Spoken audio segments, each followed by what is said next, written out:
Hello friends, इस video में हम बात करेंगे आरआरसी यानी आरआरबी ग्रुप डी 2024 के नए रिक्रूटमेंट के ऊपर। उससे पहले हम लोग बात करेंगे आरआरसी ग्रुप डी 2019 के अभी भी जो डीवी लिस्ट जारी किए जा रहे हैं, कितने वैकेंट पोस्ट खाली रह गए और उन्हें कितने और समय लग जाएंगे फुलफिल करने में, और नए रिक्रूटमेंट आने में हमें कितना और इंतजार करना पड़ेगा।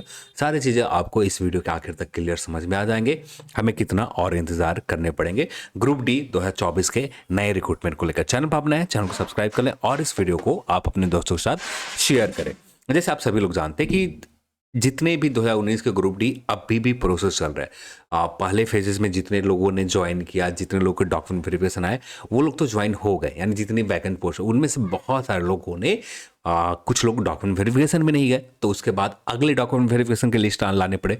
डॉक्यूमेंट वेरिफिकेशन 2 आ गए, 3 आ गए। अब जो चल रहे हैं ज़्यादातर जोन में डॉक्यूमेंट वेरिफिकेशन डीवी लिस्ट 4 चल रहे हैं। जैसे आरआरसी डब्ल्यूआर के डॉक्यूमेंट वेरिफिकेशन 4 चल रहे हैं। आरएसएस सिकंदराबाद वाले रीजन में भी डॉक्यूमेंट वेरिफिकेशन 4 चल रहे हैं। वहाँ पर 600 से ज़्यादा कैंडिडेट की डॉक्यूमेंट वेरिफिकेशन लिस्ट लाए गए, और इसी के रिगार्डिंग कुछ लोगों के कमेंट मैसेज आ रहे थे पर्सनली ईमेल के ऊपर, क्या यहाँ पर short listed final merit list में, यानी इनके लिए एक पोस्ट एक सीट कंफर्म हो पाएंगे उन रीजन में या नहीं। तो यहाँ पर ये चीज़ कनेक्टेड है 2024 के रिक्रूटमेंट को लेकर। तो यहाँ पर आप सभी लोग जानते हैं कि लगभग जो 2019 में रिक्रूटमेंट आए थे, उस रिक्रूटमेंट में 1,03,000 से ज़्यादा पोस्ट है। एग्जैक्ट नंबर आप आरआरसी के ऑफिशियल वेबसाइट के ऊपर जाकर देख सकते हैं, पर यहाँ पर रफ आइडिया बात करें 1,03,000 से ज़्यादा पोस्ट है। अब ये 1,03,000 से ज़्यादा पोस्ट में करीब करीब 10,000 से ज़्यादा वैकेंट पोस्ट खाली हैं, जो 10,000 से ज़्यादा ही है वैकेंट पोस्ट। अब ये कितना है, लगभग अप्रॉक्स 10% वैकेंसीज खाली रह गए। ये 10% खाली क्यों रहे? ये 10% खाली इसलिए रह गए कि जो फर्स्ट डीवी, सेकेंड डीवी या थर्ड डीवी की लिस्ट जिन रीजन में आए हैं, उन रीजन में लोगों के डॉक्यूमेंट वेरिफिकेशन के बाद भी अपना योगदान नहीं दिया उस रीजन में, जिस रीजन में इनका अलॉटमेंट हुआ था, जिससे यहां पर 10,000 के करीब 10,000 से ज्यादा वैकेंट पोस्ट अभी भी रह गए हैं। यानी टोटल फुलफिल आप आमतौर पर देखो तो लगभग 90,000 के कुछ समथिंग ही लोगों ने अपना योगदान दिया। लगभग 10,000 से ज्यादा पोस्ट अभी भी वैकेंट पोस्ट है। तो यहां पर एक रफ हेडेक निकालने के लिए बात करें तो अब जितने भी रीजन आप आरआरबी जोन देखे होंगे, तो इससे एक चीज तो निकल कर आ रहा है कि लगभग सभी रीजन में 500 से ज्यादा लोगों ने योगदान अपना डॉक्यूमेंट वेरिफिकेशन के बाद भी, अपना सर्विस, अपना ज्वाइनिंग लेटर आने के बाद भी अपना योगदान नहीं दे रखा है। तो वैकेंट पोस्ट तो बहुत ज्यादा खाली है।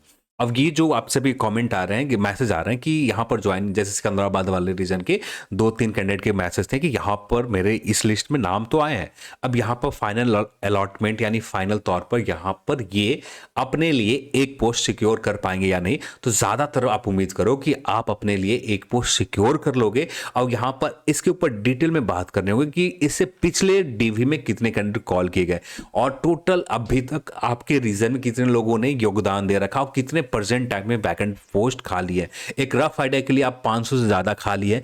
अब आपके रीजन में बहुत ज्यादा वैकेंसीज थे, तो 500 से ज्यादा ही पोस्ट खाली है और 600 से ज्यादा डॉक्यूमेंट वेरिफिकेशन के लिए कॉल किए गए। तो आप निश्चिंत होकर रह सकते हो कि आपके रीजन में आपका जो फाइनल पोस्ट अलॉटमेंट है, आपके लिए एक सीट का जो ज्वाइनिंग लेटर की बात की जा रही है, आपके लिए एक डॉक्यूमेंट वेरिफिकेशन के बाद फाइनल लिस्ट की बात की जाए, तो वहां पर शॉर्ट लिस्टेड होने के चांसेस पूरी तरह से कोई डाउट लगभग ना के बराबर ही रखें।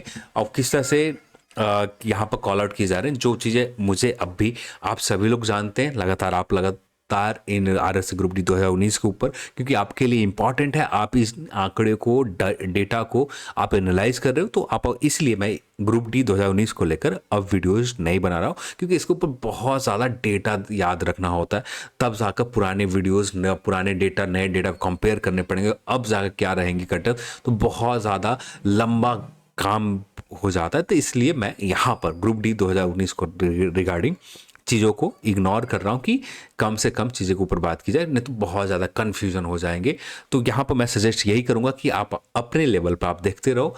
बहुत सारे ग्रुप चैनल्स हैं जहाँ पर आपको कोई ना कोई इन्फॉर्मेशन मिल जाएंगे। यूट्यूब चैनल्स हैं जहाँ पर कोई ना कोई जो भी ग्रुप डी के जो भी लेटेस्ट अपडेट आ रही है, जिस भी आरआरसी से, वहाँ से आपको मिल जा रहे हैं। अब बात कर लेते हैं आरआरसी 2024 के रिक्रूटमेंट को लेकर। तो ये जो 10% ये पोस्ट अभी भी खाली है 1,03,000 में से, ये 10% फुलफिल करने में आरआरबी को लगभग पूरे मार्च और अप्रैल के महीने लग जाएंगे। मार्च तक तो कंफर्म लग जाएंगे, ज़्यादा से ज़्यादा जो जाएगा अप्रैल के महीने में ये पूरी प्रोसेस ग्रुप डी 2019 को फुलफिल करने में कंप्लीट पूरी तरह से 100%, यानी कुछ सीट पूरी तरह से जैसे आने वाले समय में 4th 6th जैसे अभी जिस भी आपके रीजन में जोन भी डीबी चल रहा होगा उसके अकॉर्डिंग आप देख लेना। आगे आने वाले समय में कोई भी डीबी लिस्ट ना आए तो आप समझ लेना कि मुश्किल से 1 से 2 मंथ के अंदर कुछ ना कुछ ऑफिशियल नोटिस आएंगे। और जब तक ये 100% सीट फुलफिल नहीं होते तब तक आपको कोई भी आरआरसी ग्रुप डी 2019 की के बाद 2024 की कोई भी वैकेंसी के रिगार्डिंग कोई भी नोटिस नहीं आएगा। और यहाँ पर सभी आरआरसी के आप खुद देखा होगा कि सारे आरआरसी के जो आगे आने वाले डॉक्यूमेंट वेरिफिकेशन लिस्ट है आना तेजी हो गए, इनके डॉक्यूमेंट वेरिफिकेशन भी लेना स्टार्ट कर दिया। ज़्यादातर आपको उम्मीद यही कर सकते हो कि अप्रैल तक ये कंप्लीट हो जाएंगे और ज़्यादातर उम्मीद यही रहेगा कि हमें आरआरसी ग्रुप डी 2024 के रिक्रूटमेंट की जानकारी हमें अप्रैल के महीने में कंफर्म हो जाए। हाँ, इसको लेकर एग्जाम कैलेंडर की बात की जा रही है रेलवे की तरफ से। यदि रेलवे की तरफ से एग्जाम कैलेंडर आ जाते प्रॉपर सारे जितने भी सारे पोस्ट के ऊपर रेलवे रिक्रूटमेंट ओपन मार्केट में निकालती है उन सारे पोस्ट के कैलेंडर आ जाते हैं तो उसके बाद हमें एग्जैक्ट डेट पता चल जाएगा कि हमें वैकेंसी 2024 में ग्रुप डी के कब तक मिलेंगे। तो फिर भी आप उम्मीद यहां पर पूरी तरह से श्योर रह सकते हैं 2024 में ग्रुप डी के रिक्रूटमेंट आएंगे, पर अब भी हमें इंतजार करने पड़ेंगे। और कब तक इंतजार करने पड़ेंगे? अप्रैल 2024 तक इंतजार करने पड़ेंगे, या चुनाव के बाद आपको ये ग्रुप डी के रिक्रूटमेंट जून या जुलाई के महीने में हमें रिक्रूटमेंट मिले।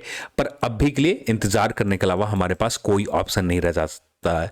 और यहां पर अभी यानी फरवरी के महीने में बात करें तो फरवरी में ग्रुप डी के रिक्रूटमेंट हमें उम्मीद बहुत कम है कि फरवरी के महीने में मिले। जब तक आरआरसी सभी रीजन के आने वाले फेजेस कंप्लीट डॉक्यूमेंट वेरिफिकेशन के नहीं पूरे कर लेते तब तक कोई भी ग्रुप डी 2024 के रिक्रूटमेंट के रिगार्डिंग नोटिस नहीं है। हाँ, एक रफ आइडिया आपको बता दिए जाएंगे कि अप्रैल या मई के महीने में जो भी हो आगे चलकर इसके कंफर्मेशन मिलने के चांसेस मैक्सिमम है। फरवरी के में आप उम्मीद कर सकते हो कि कुछ कंफर्मेशन हमें ग्रुप डी 2024 को लेकर मिल जाए, किस महीने में एडवर्टाइजमेंट जारी किए जाएंगे। पर अभी के लिए हमें इंतजार करने होंगे। तो देखते हैं क्या निकल कर आता है, आगे चलकर ऑफिशियल कंफर्मेशन हमें क्या मिलते हैं, इसके लिए अभी इंतजार करना पड़ेगा। तो चलिए आज की इस वीडियो में इतना ही, और इस वीडियो को देखने के लिए आप सभी को बहुत बहुत धन्यवाद। जय हिंद।